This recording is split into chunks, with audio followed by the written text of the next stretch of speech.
that he thought that they would do well to be 1-1 this weekend against the Bucks and Clippers. After we saw him, what did you make of that? Huge statement win for the Lakers. I still don't think they're the best team in basketball. I still give that to the Clippers. Lou Will is not going to go 1 for 10.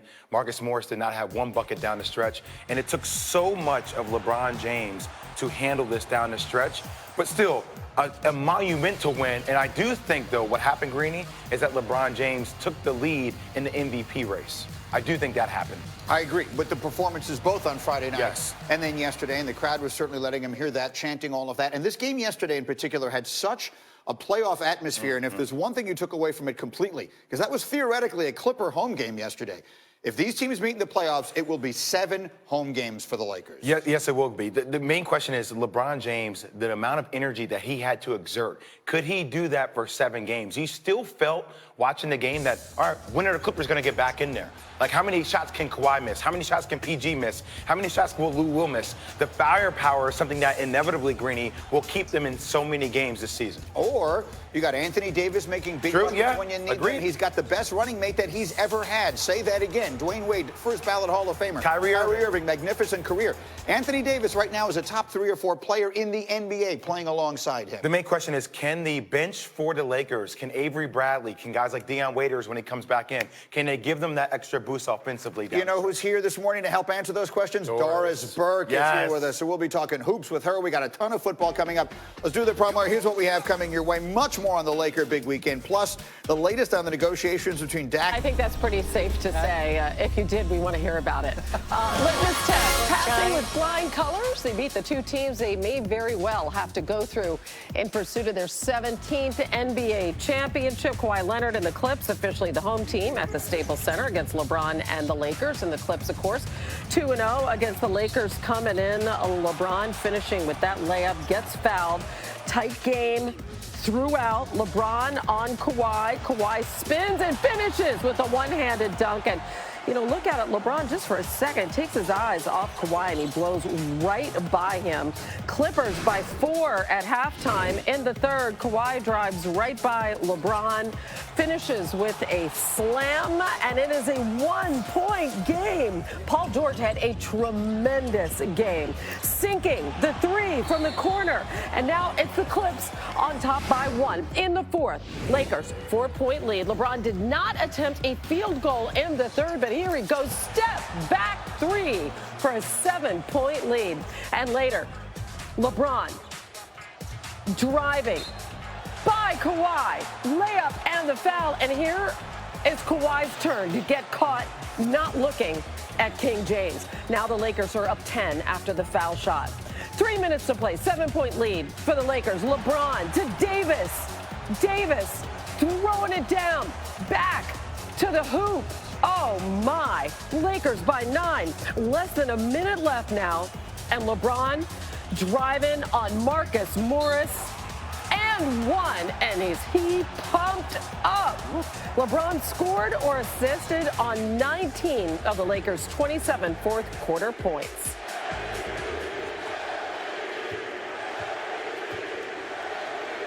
Here in the MVP chance, one guy, though, unimpressed, Patrick Beverley, asked about defending King James. Can you describe the challenge it is defensively when LeBron... No challenge. But particularly the end of the game. No challenge.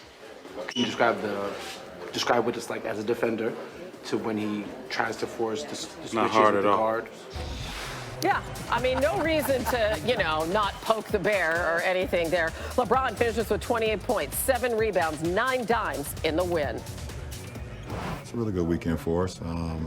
Playing against 2 of the best teams.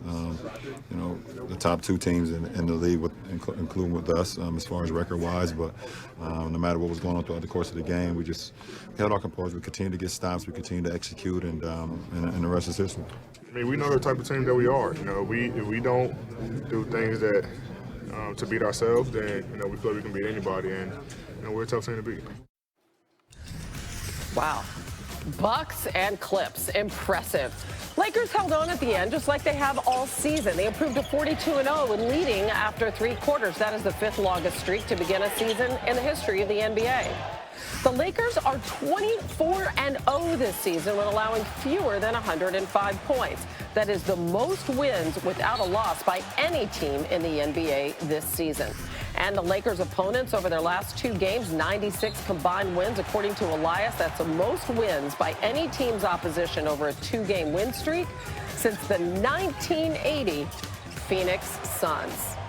All of which brings us to ESPN NBA analyst Doris Burke joining us this morning on SportsCenter. I loved what you said last week, that LeBron is still underappreciated at age 35. He's playing as well as he ever has, continues to just refine his game and his approach. What impressed you the most about these wins less than 48 hours apart? Well, there's 3 teams that are a tier above the rest of the challengers in the NBA title hopes, and LeBron was masterful down the stretch of these games, Hannah. Think about this. In the final quarter against the Clippers, he was responsible for 16 points. He had 6 drives late. He manipulated the chess pieces on the floor, got the matchups he wanted. He actually got Lou Williams off the floor. Patrick Beverley had to come back in. He was majestic. And maybe the most impressive things, 2 things. Number one, I don't think the Lakers played their best basketball either Friday against Milwaukee or Sunday against the Clippers, and yet they were able to come out with wins, and LeBron James was willing to guard both Kawhi Leonard and Giannis Antetokounmpo throughout the course of each game. Yeah, he's really facing down the best in the NBA after this weekend, because obviously this was the discussion, particularly before Friday night. How do you see the MVP race between LeBron and Giannis right now?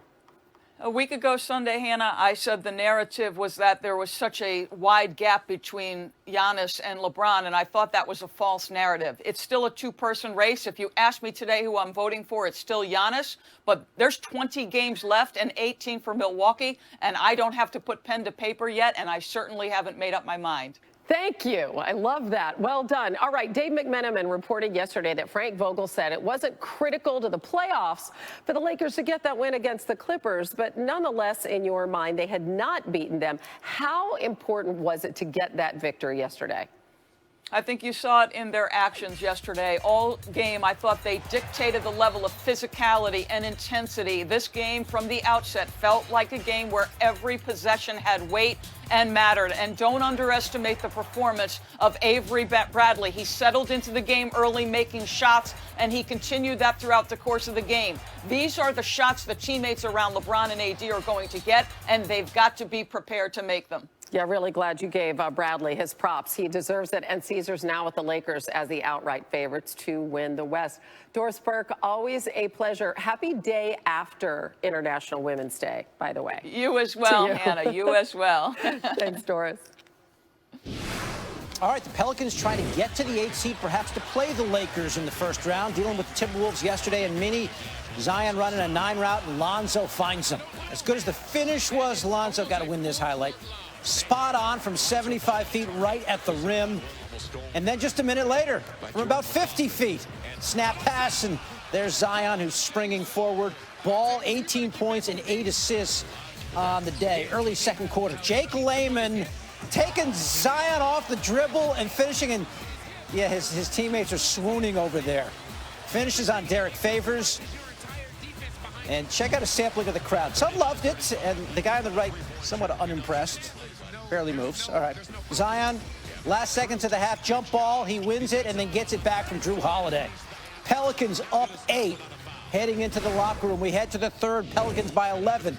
Playing some defense. Brandon Ingram comes up with the steal. We got a basket hanger, Hannah. Yep. Zion back. Oh, and he threw a windmill. Tilted at windmills. Punishing throwdown. He had 23. Pelicans took a 14-point lead into the fourth. The guy really had the day. He was a blast. Holiday. The give and go with Ingram. Gets it to go and then gets into some paint. A season-high 37, 9 boards, 8 assists. The Pelicans win. They're 4 back of the Grizzlies for the 8th spot in the West. Sunday, the 16th time in Zion's young career that he scored at least 20 points. The only player to have 16 20-point games in his first 20 career games in the last 35 seasons. The last guy to do it may ring a bell, MJ. Zion could pass him when he plays his 20th career game Wednesday at the Kings, 10:30 Eastern on ESPN. Pacers and Mavs in Big D. Luka would have himself a game. Chris Stops Gonna find him deep. Luka, finger roll. Man, Love that you, brah. combo. Mavs cut the lead to 1, and then Doncic from 30 and 1. Luka all smiles. Finished with 36. To the fourth we go. Victor Oladipo. He's getting his game back. Gets to his spot and knocks it down. Had the last 6 points of this game. Mavs down 3, 11 seconds. Doncic. A good look for 3 to tie.